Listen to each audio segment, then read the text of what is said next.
There is a ghost that haunts the royal houses of Europe, a specter born not of myth or legend, but of deliberate, calculated policy. It is a phantom of twisted spines and jutting jaws, of barren wombs and troubled minds. This ghost was invited in, welcomed into the most exclusive palaces and gilded bedchambers, all in the name of purity. Purity of blood, purity of dynasty. For centuries, the House of Habsburg, the most powerful family on the continent, pursued a singular, relentless strategy to maintain its dominance. They married each other. Nieces were wed to uncles, first cousins to first cousins, in a closed, suffocating loop of genetic consolidation. They believed they were preserving the sanctity of their line, creating a lineage so refined, so blue-blooded, that it was almost divine. What they actually created was a slow-motion catastrophe, a biological horror story written in the flesh and bone of their own children. And at the horrifying climax of this story stands a single, tragic figure, King Charles II of Spain, a man so physically and mentally broken by his ancestry that he was scarcely capable of life, let alone rule. His body was a testament, a final, screaming indictment of a dynasty's fatal obsession. How did this happen? How did a family that controlled empires, commanded armies, and shaped the course of Western civilization engineer its own extinction through the very means it used to secure its power? This is the story of the price of purity, of the human cost of a political theory, and of the women who became the vessels and the victims of this terrible, self-inflicted curse. To understand the tragedy of the Habsburgs, one must first understand their triumph. Their rise was not primarily one of military conquest, but of strategic matrimony. Their unofficial motto, echoing through the chanceries of Europe, was Bella Gerent Alii, Tu Felix Austria, Noob. Let others wage war, you, happy Austria, marry. It was a policy of breathtaking ambition and stunning success. Beginning in the late Middle Ages, the Habsburgs of Austria began acquiring lands not with the sword, but with the marriage contract. Burgundy, the Netherlands, Spain, and vast colonial territories in the Americas and Asia all fell into their familial grasp through a series of brilliant and audacious weddings. By the early 16th century, one man, Charles V, stood as Holy Roman Emperor and King of Spain, ruling an empire on which the sun literally never set. He was the inheritor of four distinct dynastic lines: Habsburg, Burgundian, Aragonese, and Castilian, all brought together in his person through the marital foresight of his ancestors. The strategy had worked beyond anyone's wildest dreams. It created a web of power so intricate and so vast that the Habsburgs were, for a time, the undisputed masters of the Christian world. But this very success contained the seeds of its own destruction. The desire to keep these vast, disparate territories within the family became an obsession. Why risk losing a kingdom to an outside dynasty when a perfectly suitable spouse, a cousin, or even a niece could be found within the family, keeping the power, titles, and land securely under Habsburg control? This political logic was reinforced by a potent ideological current flowing through their Spanish heartland. The concept of limpeza de sangre, or purity of blood, this doctrine, born from the centuries-long Reconquista to expel the Moors and Jews from the Iberian Peninsula, was a national fixation on untainted Christian ancestry. For the Spanish Habsburgs, this societal prejudice fused with their dynastic ambition. Their blood was not just noble. It was pure, unadulterated, a divine right made manifest in their veins. To mix it with the blood of lesser, outside families was seen not just as politically disadvantageous, but as a form of contamination. They began to look inward, turning their family tree into a tangled, suffocating wreath. They sought to create a perfect, undiluted dynasty. Instead, they were building a genetic prison. The women of the dynasty were the currency of this policy. They were the loom upon which the future of the house was woven, their bodies the sites of this grand and terrible experiment. An Archduchess of Austria or an Infanta of Spain was not raised to be a person, but a political asset. Her value was determined by her fertility and her bloodline. From birth, She was a piece on a continental chessboard, destined to be moved from a convent in Vienna to a palace in Madrid, or from Brussels to Lisbon, to seal an alliance, and, most importantly, to produce an heir who would continue the cycle. Their individual desires, their health, their very humanity, were secondary to the dynastic imperative. They were expected to endure the rigors of childbirth in an age of horrific maternal mortality, the loneliness of a foreign court where they were often viewed with suspicion, and the immense, soul-crushing pressure to produce a healthy male child. For a Habsburg queen, failure to do so was not just a personal tragedy. It was a political crisis that could threaten the stability of empires. The canary in this gilded, toxic coal mine was perhaps Joanna of Castile, known to history as Juana la Loca, Joanna the Mad. Her story predates the most intense period of Habsburg inbreeding, yet it serves as a chilling prologue. She was the daughter of the great Catholic monarchs, Isabella and Ferdinand, the unifiers of Spain. She was wed to the handsome Philip the Handsome, a Habsburg Archduke of Austria. It was a match of immense political significance, uniting the Spanish kingdoms with the Burgundian Netherlands and the Habsburg heartlands. But from this union, which produced the great Emperor Charles V, came also a story of profound psychological torment. Joanna was described as melancholic, intensely jealous, and prone to fits of desperate rage and deep depression. Her passionate, perhaps obsessive, love for her notoriously unfaithful husband became the stuff of legend. After his early death, her grief was all-consuming. She famously traveled with his coffin for years, refusing to be parted from his body, her behavior growing ever more erratic. For centuries, her story was told as a simple romance of a woman driven mad by love and grief. But modern historians and medical experts see something else. They see a woman trapped in an impossible situation, her agency stripped away by her father, her husband, and later her own son, all of whom had a vested interest in declaring her mentally unfit to rule in her own right. Her madness was a convenient pretext to sideline her and seize her power. But it is also highly probable that she suffered from a genuine mental illness, perhaps schizophrenia or a severe bipolar disorder, inherited from her maternal grandmother. Her tragedy demonstrates the brutal nexus of political ambition and personal suffering that would define the lives of so many royal women after her. It also hints at the genetic vulnerability already present in the line, a vulnerability that the coming generations of inbreeding would amplify to a catastrophic degree. Joanna was imprisoned by her own family for over 40 years, a queen in name, but a prisoner in reality, her suffering a dark overture to the Habsburg symphony of sorrow that was to come. The policy of familial marriage, once a useful tool, became an ironclad rule under Joanna's grandson, Philip II of Spain. Philip was a man of ascetic, almost fanatical devotion to his Catholic faith and to his dynasty. He ruled his vast empire from the granite monastery palace of El Escorial, a monument to his severe and unbending will. Having lost 3 wives and with only a fragile, sickly heir from his first marriage, Philip faced a dynastic crisis. His solution was quintessentially Habsburg. He looked within the family. In 1570, he married his own niece, Anna of Austria. She was the daughter of his sister Maria and his cousin, the Holy Roman Emperor Maximilian II. The blood relationship was convoluted and dangerously close. Philip was not only Anna's uncle, her mother was his sister, and her father was his first cousin. The Pope had to grant a special dispensation for the union, an acknowledgement of its unnatural, incestuous nature. But the political logic was, to Philip, undeniable.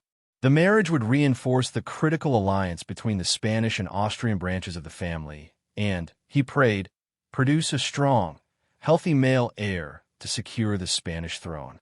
Anna of Austria, a lively and cheerful young woman, arrived in the grim, formal court of Spain and did her duty.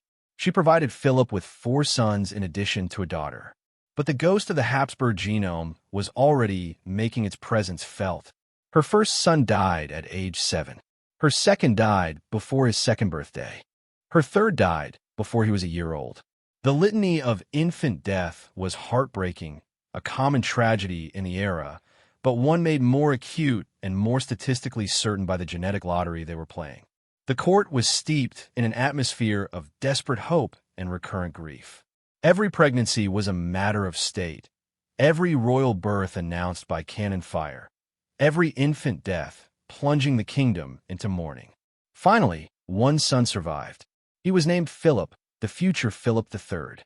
He was sickly, plagued by fevers, and possessed a temperament described as pious and indolent, a pale shadow of his iron-willed father. The heir was secured, but the price was becoming evident. The dynasty had taken another step down a dangerous path, and the genetic load of harmful recessive genes was accumulating, waiting to express itself with ever greater ferocity in the generations to come. Philip III's reign was lackluster, marked by a devolution of power to his favorite, the Duke of Lerma. But in one respect, he followed his father's example perfectly. He married his cousin, Margaret of Austria. The loop was tightening. They produced 8 children, but the pattern of fragility continued. Of their 5 children who survived to adulthood, many showed the telltale signs of their lineage. The famous Habsburg jaw, a pronounced mandibular prognathism where the lower jaw outgrows the upper, became more and more prominent. This was not merely a cosmetic issue. It often made it difficult to speak clearly or to chew food properly, leading to lifelong digestive problems. The drooping lower lip, the long face, and the large nose became the unmistakable family brand, a physical manifestation of their genetic isolation. These features were depicted in the stark, unsparing portraits of the court painter Velázquez, who captured the melancholy and physical peculiarity of the royal family with an unflinching eye. The women born of these unions continued their grim purpose. Philip III's daughter, Anne of Austria, was sent to France to marry King Louis XIII. She would become the mother of the Sun King, Louis XIV, and her story is one of political struggle and resilience in a hostile court. Another daughter, Maria Anna, was at the center of one of the most bizarre and consequential diplomatic episodes of the era, the Spanish match. England's future King Charles I, then Prince of Wales, traveled to Madrid incognito in a harebrained scheme to win her hand directly. The plan failed spectacularly due to religious and political differences, but it underscores the immense value placed on these women as instruments of international policy. They were the ultimate prizes in the great game of European diplomacy, their personal fates decided in distant council chambers by men who saw them only as bloodlines and territories incarnate. The genetic decline accelerated dramatically under Philip IV, son of Philip III. Philip IV's long reign saw the political and military decline of Spain, but his personal life was the site of the dynasty's biological implosion. His first marriage, to Elizabeth of France, was an out-of-family union that produced a healthy and promising heir, Balthasar Charles. For a moment, it seemed as though a fresh infusion of blood might save the line. The portraits of a young prince show a vibrant, intelligent-looking boy. But tragedy struck. Balthasar Charles died of smallpox at the age of 16, plunging the king and the kingdom into despair. Philip IV, now a widower, was left without a male heir.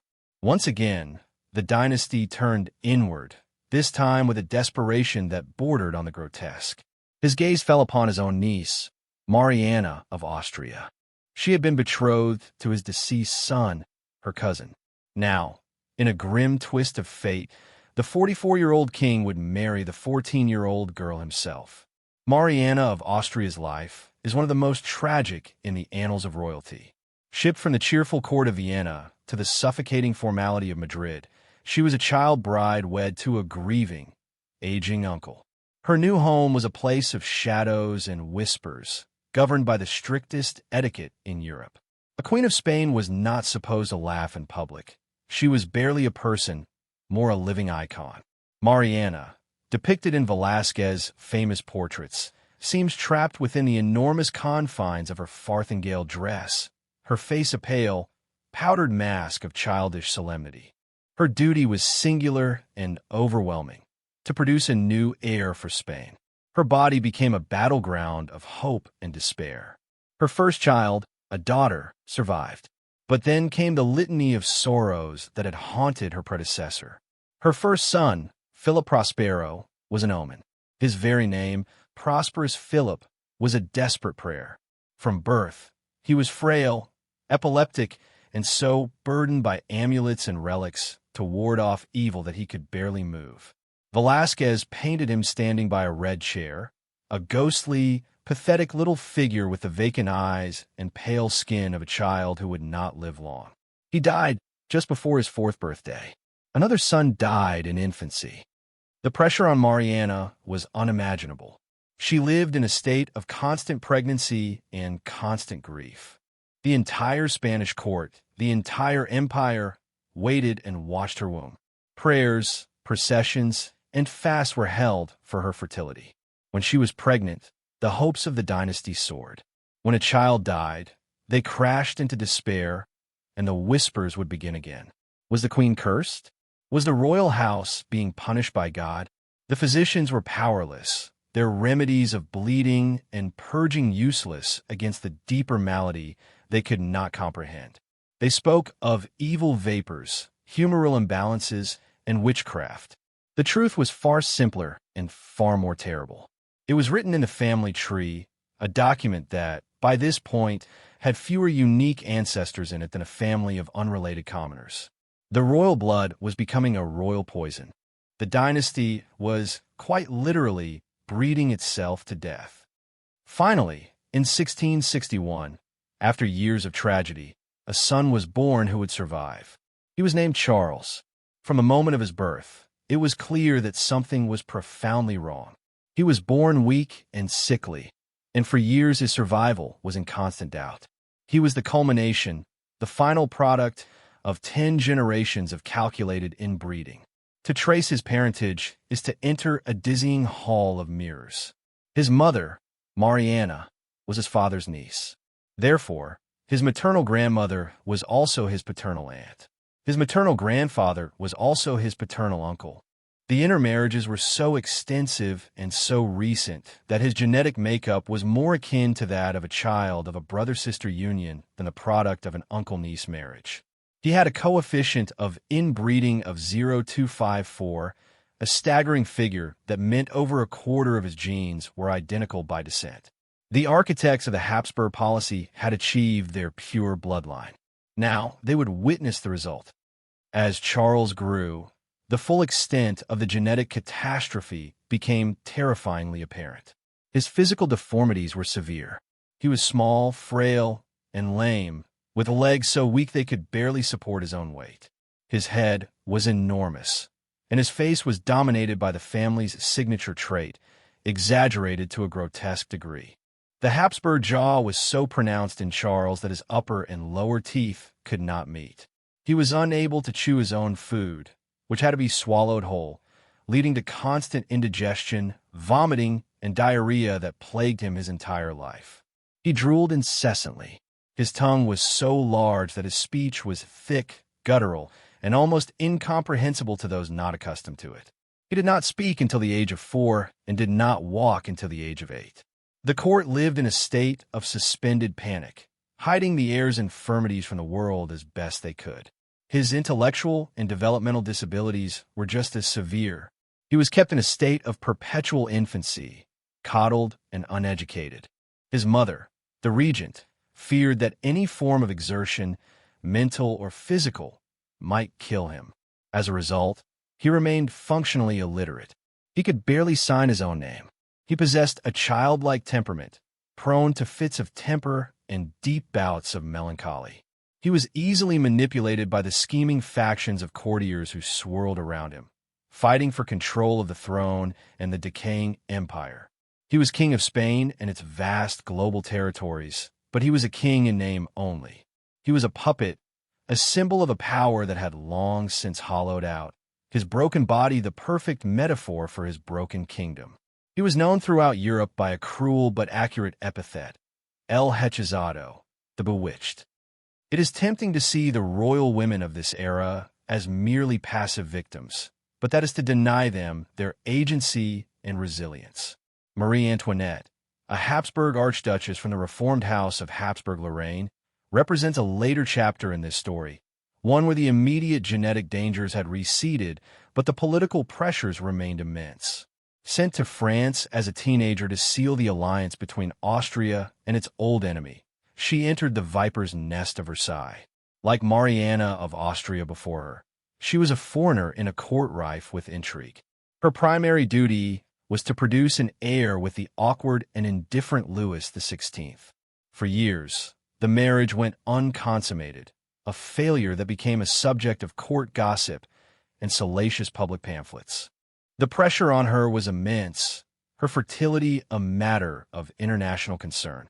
When she finally did have children, her perceived extravagance and Austrian origins made her a lightning rod for public hatred, a scapegoat for the deep-seated problems of the French monarchy. Her story, ending at the guillotine, is a powerful testament to how these royal women were often sacrificed on the altar of political necessity, their personal lives and reputations shredded by forces far beyond their control. But the ultimate climax of the Habsburg tragedy remains with Charles II. His life was a slow, agonizing crawl towards death. His court was a macabre theater of desperation. As it became clear he was impotent and would never produce an heir, the question of the Spanish succession became the single most important issue in European politics. The great powers, France and Austria, circled like vultures, positioning their own candidates to inherit the vast Spanish dominions. Meanwhile, in Madrid, the efforts to cure the king descended into madness. Physicians subjected his frail body to an endless series of torturous and useless treatments, purges, enemas, bizarre concoctions, and magical charms. When medicine failed, the church stepped in. It was decided that the king's condition could not be natural. He must be the victim of demonic possession or a powerful curse. So began one of the most surreal episodes in royal history, the exorcism of the King of Spain. Priests were brought in to battle the supposed demons that afflicted the royal body. They performed rites, chanted prayers, and questioned the king, who, in his suggestible and confused state, claimed he had been hexed. He said his body burned with an inner fire. The exorcist declared he had been given a potion made from the brains and kidneys of a dead man to render him impotent. The spectacle turned the Spanish court into a theater of the grotesque, a medieval nightmare playing out at the dawn of the Age of Enlightenment. The search for a magical solution was a desperate flight from a reality too terrible to confront, that the king was not bewitched by demons, but by his own ancestors. The curse was not supernatural. It was genetic, passed down through generations of pure blood. Charles's first wife, the beautiful and vivacious Marie-Louise d'Orléans, a niece of Louis XIV, was sent to Madrid with the hope that she might coax an heir from the king. She found not a husband, but a pathetic, childlike invalid to whom she became a devoted nurse and companion. She brought a brief flicker of light into his dark world, but she could not perform a miracle. After 10 years of a childless marriage, she died, possibly from appendicitis, though rumors of poison, a constant feature of the paranoid court, abounded. Charles was plunged into a grief so profound that he insisted on having her coffin opened so he could look upon her decaying face one last time. His second marriage, to Maria Anna of Neuburg, was a political disaster. She was a domineering and ambitious woman who recognized the king's weakness and ruthlessly exploited it to further the interests of the Austrian faction at court, further destabilizing the fragile political situation. The final years of Charles II were a living horror. He suffered from premature senility, his body racked with convulsions and fevers. By his late 30s, he was a complete invalid. He was bald, toothless, nearly blind, and racked by epileptic seizures. An ambassador at the time wrote a chilling description. The king is so weak that he cannot hold a pen. Sometimes his hand shakes so much that he cannot take a glass to his mouth. Last Sunday, he collapsed and lay unconscious for a long time. They're already talking about his successor in public. His body seemed to be decaying while he was still alive. In one last, morbid act of dynastic piety, he had the tombs of his ancestors in the royal crypt of El Escorial opened. He gazed upon the moldering remains of his parents, his grandparents, and the great Emperor Charles V, the man whose vast inheritance he had brought to ruin. He was reported to have looked at the corpse of his first wife, Marie Louise, and whispered, "I will be with you again soon." He finally died on November 1st, 1700, just a few days before his 39th birthday. His death was not a release, but a trigger. His will, the product of intense political maneuvering and deathbed pressure, named Philip of Anjou, the grandson of Louis XIV of France, as his successor. This decision immediately plunged Europe into the War of the Spanish Succession, a brutal, continent-spanning conflict that lasted for over a decade and redrew the map of Europe. The Habsburg obsession with keeping their inheritance within the family had ultimately failed, handing their greatest prize to their arch-rivals, the Bourbons of France. The dynasty had, in the end, achieved the exact opposite of its goal. But the most gruesome chapter was yet to be written. Following his death, an autopsy was performed on the king's body. The royal physician who led the procedure left a report that reads like a catalog of horrors from a Gothic novel. He wrote that the king's body did not contain a single drop of blood. His heart was found to be the size of peppercorn. His lungs were corroded, his intestines rotten and gangrenous. His head was full of water, and he possessed only a single blackened testicle. While some of this was undoubtedly couched in the pre-scientific language of the day, the report paints a clear picture of a body ravaged by a lifetime of systemic illness and congenital defects. It was the final clinical evidence of the Habsburg tragedy, a medical confirmation of the genetic collapse that everyone had witnessed, but no one had dared to name. The official story remained one of witchcraft and curses, a convenient fiction to mask the dynasty's culpable, self-inflicted wound. The legacy of the Habsburgs is thus a profound and terrible paradox. They were a house of immense power, art, and influence. They were patrons of Titian and Velázquez, builders of El Escorial and the Hofburg Palace. They presided over a global empire and stood as the primary defenders of Catholic Europe for centuries.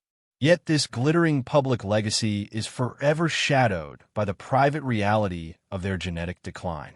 Their story serves as one of history's most stark and cautionary tales about the dangers of ideology taken to its extreme. The belief in purity of blood, whether racial, religious, or dynastic, is a seductive and dangerous illusion. It leads to a turning inward, a suspicion of the other, and in this case, a literal and metaphorical sickness that rots from within. History is often presented as a grand narrative of kings, battles, and treaties. But the story of the Habsburgs reminds us that it is also written in the quiet suffering of individuals, in the bodies of women treated as breeding stock, and in the twisted limbs of children born to a fate they did not choose. The lives of Joanna of Castile, imprisoned for her supposed madness, of Mariana of Austria, a child bride consumed by grief and duty, of Marie Antoinette, a foreign queen sacrificed to political rage, and ultimately of Charles II, a man who was the living embodiment of his family's sin. These are the true costs of the Habsburg ambition. They reveal the human tragedy lurking behind the imperial facade. In the end, the dynasty that saw itself as semi-divine, set apart by the purity of its blood, proved to be terrifyingly, tragically human. Their obsession with what made them different, what made them pure, was the very thing that destroyed them.